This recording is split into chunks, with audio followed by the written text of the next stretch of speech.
Ciao a tutti ragazzi, vi saluto, mi chiamo More e vi sto sempre parlando da Vols. Vi saluto ma anche vi ringrazio per aversi sempre seguito.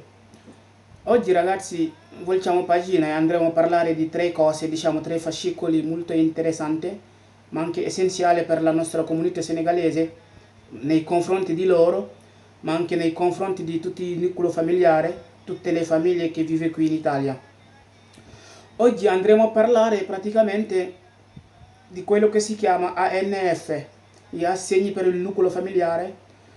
Parleremo anche dell'assegno, diciamo, universale per tutte le famiglie. Lo sapete, è un decreto di legge che è stato introdotto il 20 giugno scorso dalla ministra della famiglia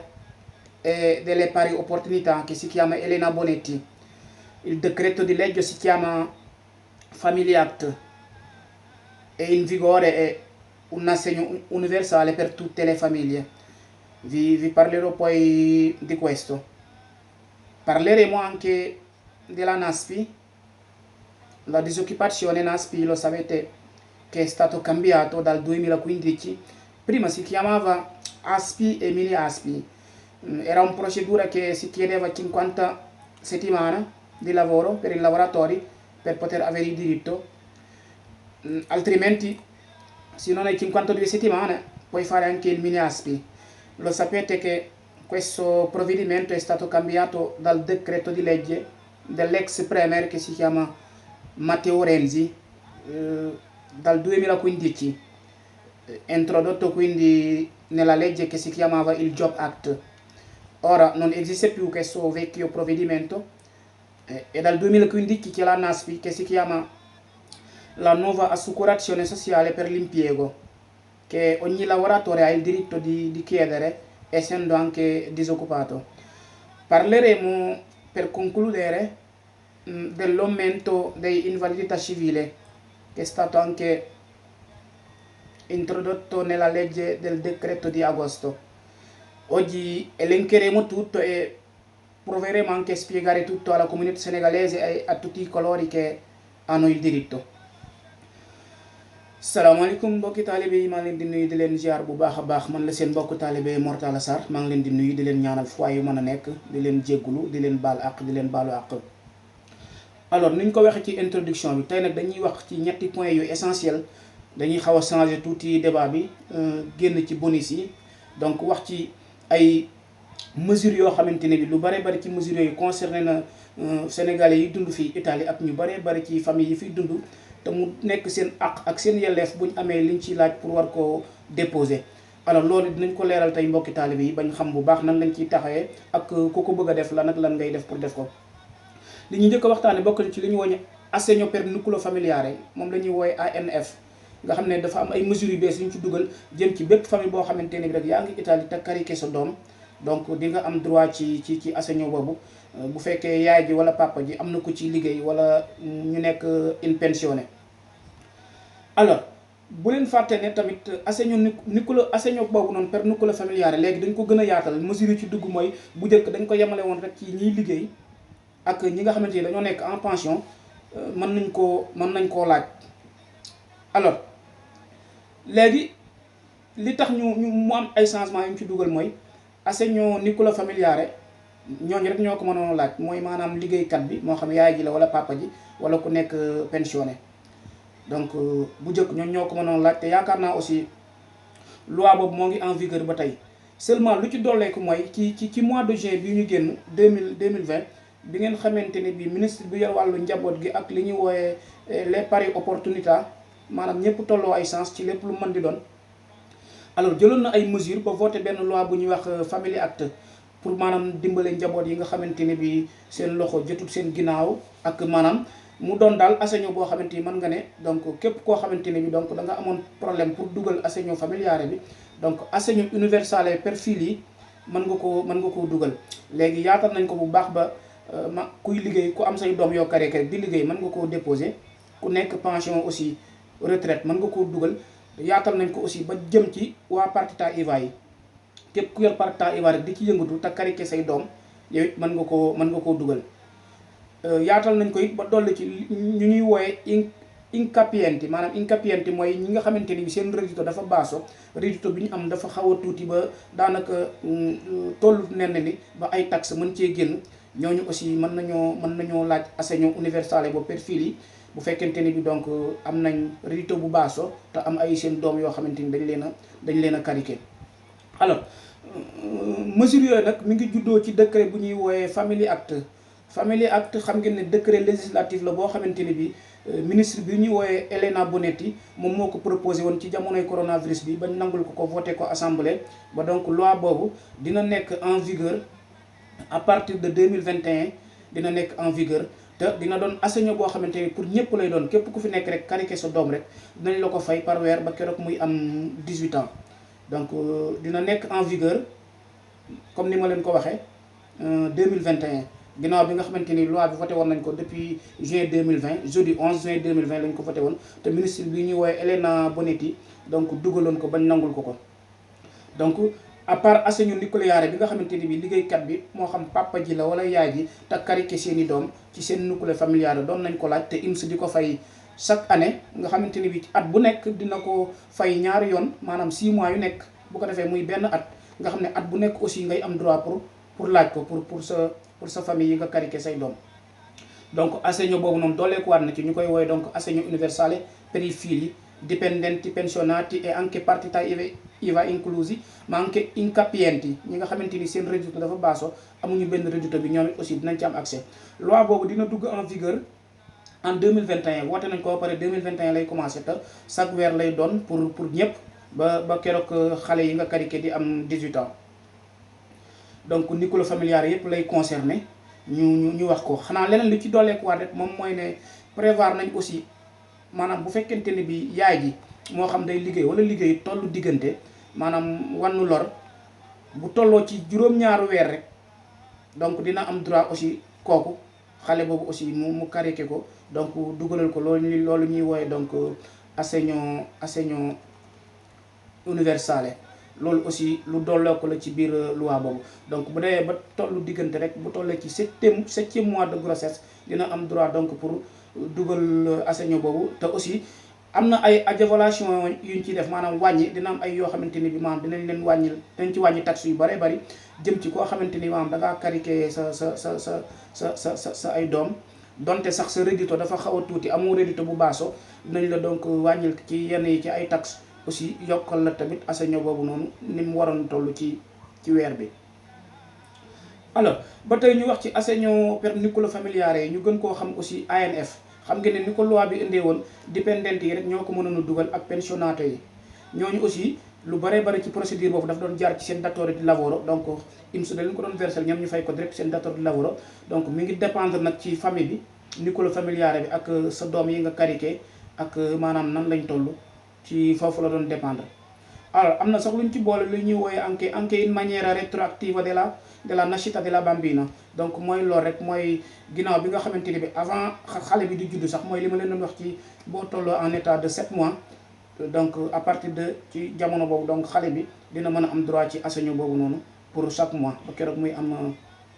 18 ans. Leneen liñ ci dolli mooy demande bi jëm ci assegno familiare yi bu leen fàtte ne chaque année lañ koy présenté. Donc ci biir chaque année boobu noonu loi bi prévoir na képp koo xamante ni da nga amoon ay année de retard yoo dugalutoon donc permettre na aussi nga dugal ko li ñuy woowee donc arretrati ku ci amoon donc ay retard loo dugalutoon jëm ci assegno familiare yi moo xam ñu ngi si 2020 dugaloo woon 2019 wala 2018 am nga possibilité pour boole 2018 2019 2020 nga dugal ko bu fekkee da nga ci amoon ay retard te dugaloo ko ginnaaw bi nga ci amee ay réquisites. Donc ci biir assegno nucleo familiare boobu tey prévoir nañ ci li ñuy wax donc detrazione fiscale fino 1200 € par at. Loolu mooy képp koo xamante ni maanaam dipendente wala nekk pensionato nga cariqué sa doom rek am droit ci assegno familiare boobu noonu. Donc bu fekkee yow sa doom ji nga cariqué rek amagul ñetti at dinañ la wàññil taxe fiscale bi maanaam moo xam li ñu lay dagg ci sa bourse de paga ak fisc yëpp ba mu toll ci 1200 € bu fekkee da ngaa cariqué sa doom boo xamante ni bi pratiquement amagul ñetti at. Taxe yooyu it dinañ ko wàññi ba tey ba 950 € bu fekkee da ngaa cariqué sa nucleo familiare pour laaj assegno familiare boobu noonu sa doom joo xamante ne bii kat maanaam moom ëppal na ñetti at. Donc bu ëppalee ñetti at assegno boobu dina dem ba 950 € par weer ci taxe yu ñu lay dagg di la ko wàññil ci sa bourse de paga bu fekkee liggéey kan nga. alors loi bi prévoir na ba tey ci biir assegno familiare yooyu bu fekkente ni bi da nga am doom joo xamante ni bi dafa am disabile maanaam laago moo xam bu nekk ci moom boo xamante disabile rek fii Italie xam nañ lañ mooy disabile maanaam ku juddu am laago wala dara donc wala moom feebar boo xamante ni bi daf koo gàllankoor bu boobaa nee na sa doom jooju bu fekkente ni bi matalagut ñetti at donc taxe yi dinañ la ci wàññil ba 1650 € ci taxe yu ñu lay wàññil bu fekkee sa doom ji amagul ñetti at nekk disabile. ok bu fekkente ni bii ba tey doom jooju nga karike ci sa nucleo familiare te koy laajal assegno familiare donc maanaam bu fekkee ay atam dafa ëpp ñetti at loi bi dina la teggal taxe yi ci ñu lay dagg ba 1350 €. donc en général bu fekkee sa datore di lavoro moo la koy fay donc day boole loolu lépp ci bourse de paga bi. donc en général li ëpp ci assegno familiare datore di lavoro yi donc ñoom ñoo koy versé ñi nga xamante ni ñoom ñoo am réquisites yi donc di ko laaj. donc moo tax ñu taamu ci lavoratore yi léegi bu ko defee donc noonu lay demee. te loolu aussi ay taxes yu ñuy teggale rek maanaam ginnaaw bi ñu la ko fayee dinañ la taxes yu bëri ñu la doon dagg bu fekkee ça dépend ci ñi nga karike dañoo am disabile wala ñu am lu ëpp ñetti at wala amaguñu ñetti at rek taxes yi dina gën di wàññeeku ci loolu ñu la doon dagg. alors fi ñuy jeexale ba tey mooy lu ñuy wooyee bonus bébé. xam ngeen ne bonus bébé ñëwoon na ci Matteo Renzi moo ko indi woon ci jamono bi mu nekkee primaire. donc loolu day permettre bépp xale bu fi juddoo rek ñu am lu ñu lay jox ba mu tolloog at loolu mooy bonus bébé. bonus bébé boobu nag donc dañu prévoir assegno per tutti maanaam dañ koy assegno boo xamante ne képp ku fi juddoo rek xale bu fi juddoo rek boo ko déclaré di nga am droit ci bonus boobu ginnaaw boo ko demandé. donc assegno boo xamante ne bi dinañ la ko fay par weer ba mu tolloog at. ok te loolu it concerné na képp ku fi juddoo rek mbaa képp koo xamante ni bi da nga fay adopté koo fi adopté wala koo xamante ni dafa nekk affidamento pre-adottivo mooy maanaam koo xamante ni bi kat yow da nga ko doon jiima adopté te yaa ngi ci procédure bi en attendant que nga koy adopté kooku aussi dina am droit bi. donc paiement bi dina nekk chaque weer te dina durer at. alors réquisites yooyu nag yi ñuy laaj pour ki nga xamante ni mën naa am accès ci bonus bébé bi d'abord dañ ne pour nga déposer bonus bébé boobu pour am ko il faut ki koy laajal xale bi nekk di cittadinanza italiana maanaam nga am passeport italien wala benn nga nekk statut di rifugiato politico moo xam nga nekkoon asile politique yor këyitu asile politique wala nga yor lu ñuy woowe protection sussidiaria. ñaar yooyu boo ci am rek di nga mën a am accès ci bonus boobu pour dugalal ko xale bi ginnaaw bu mu fi juddoo. boo amee ba tey li ñuy wooyee permesso di soggiorno lungo période bi aussi tamit mën nga ko maanaam carte de séjour bi boo ko amee mën nga ko. boo amee it carte de séjour pour motif familiare boo xamante ni da nga ko jëlee ci cittadino boo xamante ne bi dafa nekk membre ci benn ci pays européens yi moo xam France Italie Portugal Espagne fu mu ci bokk rek te carte de séjour bi nga jëlee ko ci ginnaaw bi nga amee motif familiare ci ñooñu ma lim yooyu di nga ko mën a dugalal xale bi. loi bi ba tey prévoir na nee na boo amee carte de séjour familiare yi boo xamante ni bi familiare yi nga ko jógee ñoom donte sax amuñu passeport amuñu beneen kayitu dëkk wala beneen cittadinanza dëkk ci benn Union européenne donc basta ñu am carte séjour bi rek te nga amee yow sa carte séjour ci ñoom mu nekk motivo familiare yi di nga ko mën a dugalal xale bi. ok deuxième point bi ñuy leeral gaaw mu leer mooy nas bi mbokki taalibe yu bëree bëri dañ ci doon am ay difficulté ndax moom moo remplacé donc lu ñu doon wooyee ASPI ak mini ASPI nga xam ne Matteo Renzi bi mu nekkee primaire fii Italie moom moo ko changé ci benn décret de loi bu ñu doon wooyee Job Act te mu nekkoon en vigueur depuis le 1er mai 2015.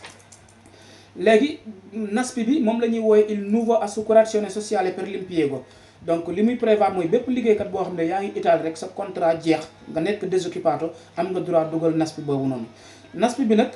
dafa am ay réquisites yi loi bi lim ci njëkk a laaj mooy képp koo xamante ne bii am nga 13 semaines yoo xamante ni contribué nga ko maanaam 13 semaines yoo xam ne yow versé nga ko ay contributi ci ñeenti at yi mujj ginnaaw bi ngay laaj ci NASPI boobu noonu donc am nga droit boobu noonu pour dugal ko te buñ ko xaymaa mooy maanaam man su ma bëggoon a dugal NASPI tey maa ngi ci août 2020 loi bi day compter ñeenti at ci ginnaaw yooyu yëpp bu ma fi amee 13 semaines yoo xamante ni liggéey naa ko rek daf may accordeel ne NASPI boobu dinaa ko mën a dugal. il faut que tamit nga am 30 jours yoo xamante ne bi lavoro effectif la ma am 30 jours yu wóor yoo xamante ne bi présenté wu nga ko liggéey ko mu nekk communication bu dem ci IMS ci weer yu at bi mujj bi nga xamante ne bi yaa ngi dugal NASPE bi maanaam loolu mooy lan tey jii ci 2020 bi bu fekkoon man damay dugal NASPE bi te am réquisites yi IMS day xool ba xam am naa 30 journata yoo xamante ne bi effectif la yu ma liggéey yu mat sëkk yoo xamante ne bi communication bi dem na IMS ci at bu mujj may dugal NASPE bi maanaam 2020 bi day xool ba xam am naa ci 30 jours yoo xamante ni donc lavoro effectif la yu mooy liggéey ci at ci at bi ba mu mat 30 jours ñu defal ma communication IMS ci laay soog a am droit pour dugal NASPE boobu ginnaaw bi nga xamante ni donc maa ngi statut di désoccupazione waaw leneen liñ ciy dolli it mooy il faut que d'abord nga dem bindu centro per l'impiego ba wane ne donc yaa ngi désoccupato ba yore kayit bi wane ne yaa ngi désoccupato pour donc mën a dugal NASPE boobu NASPE boobu IMS mi ngi koy calculer ci 75% ci sa rétribution maanaam li nga doon gagné yow ci loolu la koy calculer ci 75% pour di la ko fay par weer moom mooy nekk pay pagamento netto bi ginnaaw bi nga xamante ni dina am ay quelques taxes yu mu ciy dagg loolu ngay jot par weer ba keroog NASPE bi di jeex te mi ngi koy calculer ba tey ci nombre de semaines yi nga xamante ni bi yow ci ñeenti at yi mujj yi ñuy calculer NASPE bi 13 settimane yooyu boo ko amee day jël 13 settimane yooyu maanaam nga xamante ni bi am nga ko da koy diviser par 2 bu ko diviser par 2 ci yi nga am ci ñeenti at yu mujj yi donc jël benn xaaj bi moom mooy représenter donc li ñu lay fay NASPE supposons tey jii ci 2020 bi ma dugaloon NASPE IMS calculer na ma ne am naa maanaam maximum am naa 15 semaines wala am naa 20 semaines donc day diviser loolu 20 semaines boo ko diviser par 2 mu jox la 10 semaines mu jël 10 semaines yooyu donc di la ko fay xaajal la ko ci ay weer donc semaine bu nekk xam ngeen ne donc 7 jours lay durer moo xam mën nga ko am comme 3 mois 6 mois 8 mois wala nga am ko 1 an calcul bi daal noonu la ko IMS di defee te moo ngi xam ne ba tey durée NASPE boobu mënut a supérieur 24 mois mënu koo weesu maanaam di nga gis koo xamante ne ñeenti at yu mujj yëpp liggéey na boo liggéeyee ñeenti at yu mujj yooyu dinañ ko xaaj donc di nga am 2 ans yoo xamante ne bi donc di nga am droit pour ñu lay fay NASPE boobu IMS di xam ne ba tey jëm ci NASPE boobu noonu demande bi da nga koy présenter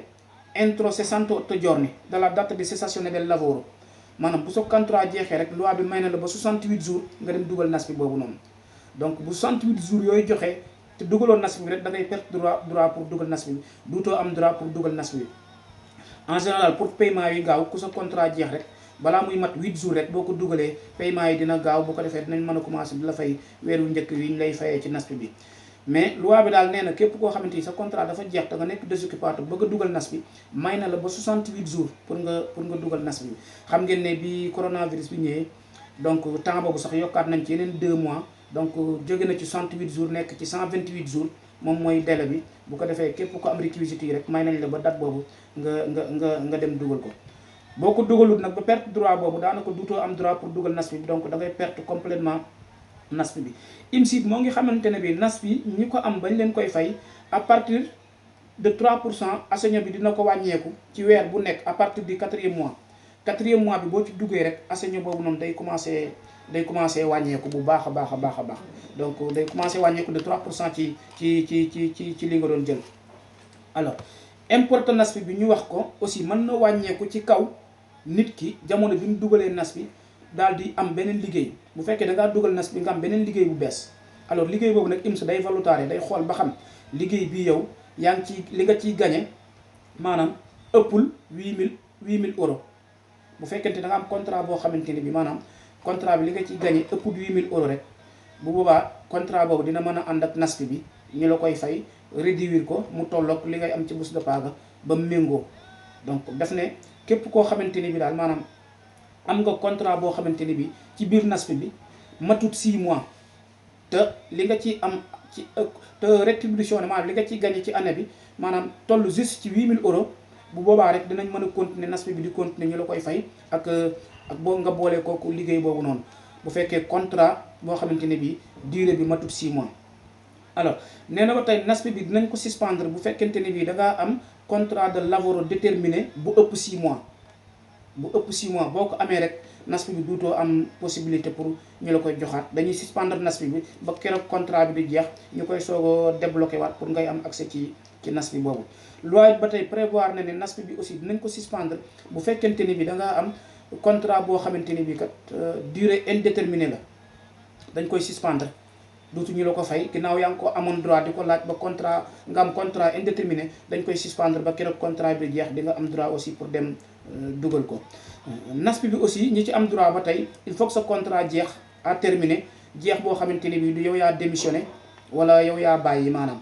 bu fekkente ni bi dañ laa licencié di nga ko mën a dugal bu contrat bi jeexee di nga ko mën a dugal. am na lu ñuy wax donc licenciamento a giusta causa licenciement boo xamante ni déggoo nga ceeg sa datore di lavoro di nga am droit pour dugal NASP boobu. mais boo démissionné nag amatoo droit pour dugal NASP bi da ngay perte bépp droit boo xamante ni donc amoon nga ko pour dugal NASP boobu. alors weeru juin bi passé INPS génn woon na benn circulaire di leeral ci riguardo la legge Cura Italia ak il decreto di rilancio nga xam ne permettre woon na képp koo xamante ni bi rek am nga possibilité pour dugal ci bonus 1000 euros yi wala bonus 600 euros yi amoon droit aussi pour dugal NASP bi nee na ñaar yooyu mënoon nga koo boole. amoon na circulaire bu génnoon buy xam ne mën ngaa cumuler ñaar yooyu yëpp mën ngaa dugal NASP bi boo amee droit yi pour laaj bonus 600 euros wala 1000 euros yi moo xam stationnaire nga mën nga koo dugal. alors loolu ba tey moo ngi en vigueur mu amaat beneen circulaire bu génn ci mois de juin bii passé comme NASP yi ñi ko jeexaloon loi bi da leen koo yokkaloon pour yeneen ñaari weer. INPS mu ngi xamle ci benn circulaire ne képp koo xamante ni da ngaa toll ci période ñu lay yokkal sa NASP pour yeneen ñaari weer donte amoon nga droit sax ci bonus 600 euros yi dugaloon ko bañ la koy fay donc yow mënatuñ laa yokkal NASP boobu noonu. boo xësee jël dara rek ci decreto Cura Italia mooy 600 wala 1000 euros ak decreto di rilancio ci indemnité Covid 19 yi rek donc nee na indemnité boobu mënta ànd ak ñu lay yokkal NASP bi. waxut mënta ànd ak pour nga am droit dem laaj NASP bi mais dana mënta ànd ak pour NASP bi ñu la koy yokkalaat pour yeneen ñaari weer. comme jàppale ne képp ku ñuy yokkal NASP bi pour yeneen ñaari weer rek xamal ne yow amoo benn indemnité boo doon jël donc ci décret Cura Italia yi jëloo 600 euros jëloo 1000 euros bu sa NASP bi jeexee ci période bi loi bi indiqué.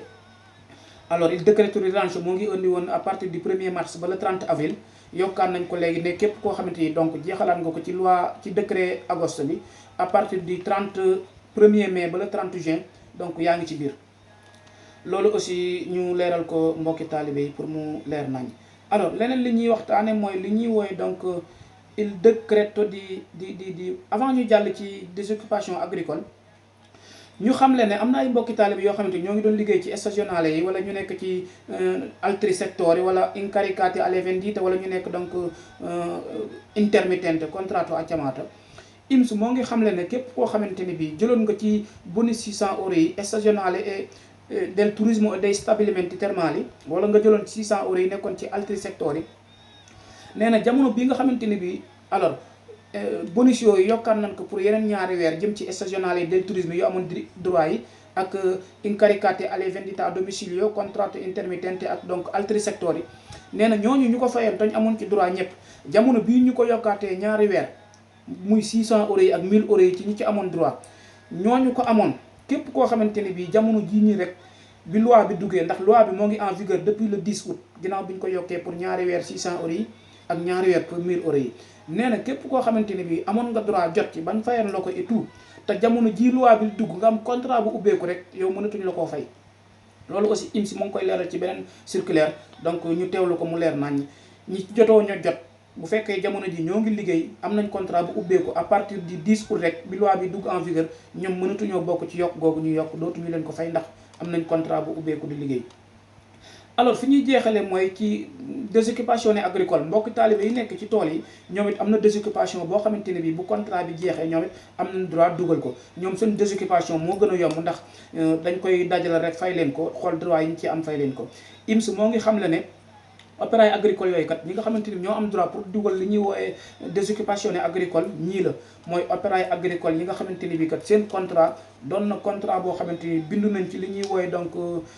annuaire nominative del lavoro agricole. xam ngeen ne fii contrat bu nekk rek day am nominative maanaam secteur bi contrat bu nekk ak yooyu yëpp bu fekkee sa contrat agricole la da nga yàgg liggéey ci domaine agricole donc am nga droit pour bu contrat bi jeexee ci biir at mi nga dem dugal désoccupation agricole boobu noonu. moo xam contrat indéterminé nga yoroon wala nga yoroon contratto déterminato te rek yëngatu woon ci biir at mi def wàllu agricole di nga ko mën a dugal benn manche la lu ko INPS di fay bu ko defee du doon loo xamante ni comme NASP bi la nga xam ne chaque weer dañ la koy jox. alors ba tey boole nañ ci désoccupation agricole boobu lu ñuy wooye donc ay piccoli colonie nag bu ngeen ko déggee mooy maanaam baykat yi maanaam agriculture yi nga xamante ne bii dañoo nekk ci lu xeetoog mbay mi wala sàmm gi wala napp gi ñoo ñëpp aussi ci secteur agricole ci lañ bokk buñ liggéeyee ci at mi rek moo xam contrat indéterminé wala déterminant rek am nañ droit donc pour dugal désoccupation agricole boobu nga xamante ni bi IMS da leen koy verser directement donc directement. alors fi ñuy jeexalee moom mooy fi ñuy jeexale donc moom mooy lu ñuy wooyee réquisites yi nga xamante ni bi moom la ñuy laaj pour kan moo mën a dugal désoccupation agricole. donc ki mën a dugal désoccupation agricole IMS nee na il faut que sa contrat nekk ci contrat yoo xamante ni bi kat donc ñi ngi ci normative comme lavoro agricole wala dipendente maanaam contrat bi rek na nekk contrat agricole te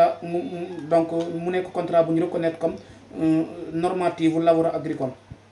ok il faut nga au moins aussi 2 ans di ancienneté maanaam ñaari at yoo xamante ni bi ci liggéey boobu néew liggéeyoon nga ci te versé woon nga ci ay contributi moo xam ñaari at yu wute la mais au moins sax na am ñaari at di ancienneté yoo xamante ni bi daan nga ko versé contributi ginnaaw bi nga amee contrat agricole. mi ngi exiger it ne il faut que lavorateur agricole bi bëgg a dugal désoccupation agricole bi il faut nga am 102 jours yoo xamante ni bi versé nga contributi journalier maanaam téeméeri fan ak ñaar yoo xamante ni bi kat yow versé nañ la ko contributi journalier boo ko amee rek ci ñaari at yi nga xamante ni bi yow moom moo mujj ci booy dugal désoccupation boobu maanaam tey jii man su ma bëggoon a dugal désoccupation agricole fekk ma liggéeyoon ci daaw ak ren rek donc damay jël daaw ak ren boole leen bu ma ci matalee 112 jours de contribution rek mën naa dugal désoccupation boobu noonu bu ko defee IMS daf ma koy fay. donc IMS buy def référendum ci nel biyeeno moo ngi wax ci at bi nga xamante ni yow yaa ngi koy dugal ak at bi nga xamante ni moom moo ko jiitu ñaari at yooyu boo ci amee rek 102 jours de contribution te nga amoon ancienneté donc di nga mën a dugal désoccupation boobu noonu IMS di la ko fay. ñu wax ci ñaata lay durer ak ci ñaata lay tollool paiement boobu noonu IMS mi ngi koy calculer à partir de ci yow li nga doon gagné ci xaalis dina la ko fay ba 40% bu fekkente ni bi donc contrat déterminé nga amoon. bu fekkee da nga am contrat indéterminé nekk ci secteur agricole dina la ko fay ba 30% ci sa rétribution maanaam li nga doon gagné rek dina la ko fay ba 30%. paiement bi ma yaakaar ne IMS xam la ne du am du par weer benn yoon la koy fay ginnaaw bu la nangulee désoccupation bu boo ko dugalee rek bañ ne la acolte donc boo amee réquisite rek dina